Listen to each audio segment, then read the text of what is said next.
Well, there's this crisis for the Hebrew people when they come back from exile. It's a real challenge for them because they have some promises.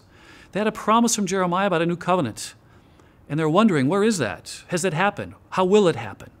They had a promise about Davidic kingship in Nathan's encounter with David, and the whole idea that God will establish a line of rulers in David's family.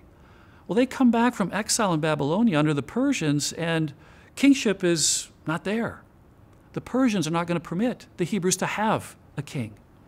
The new covenant seems to be forestalled. It seems to be perhaps on hold, and the people are just wondering, well, what about God and His Word? What about God's faithfulness?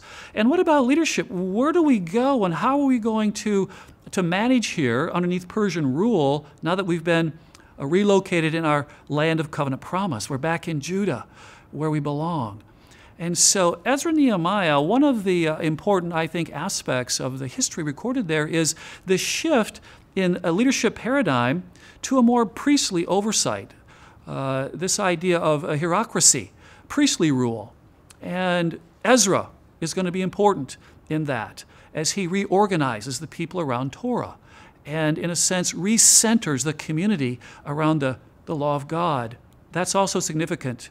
I think the Hebrew people recognize they don't want to repeat the exile again.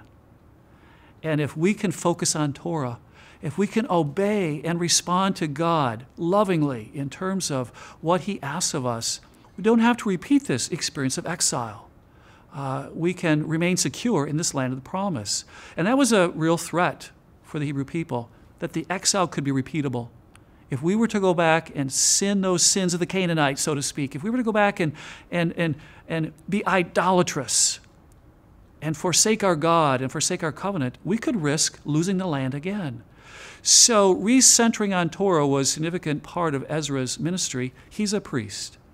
And there's, in a sense, a priestly now oversight that will come into play for the Hebrew people as a way to bridge, perhaps, this issue of leadership and Davidic dynasty for the Hebrew people as we think about kingship or the lack thereof under the Persians. And the book of Zechariah helps us here because Zechariah had a vision about a priest, the high priest, Joshua, and this high priest, Joshua, is going to receive a crown, a symbol of leadership. So notice God already, in a sense, is preparing the ground for this kind of idea, that through the vision of Zechariah, where the high priest is given a crown of leadership, the people can respect and respond to priestly rule and leadership.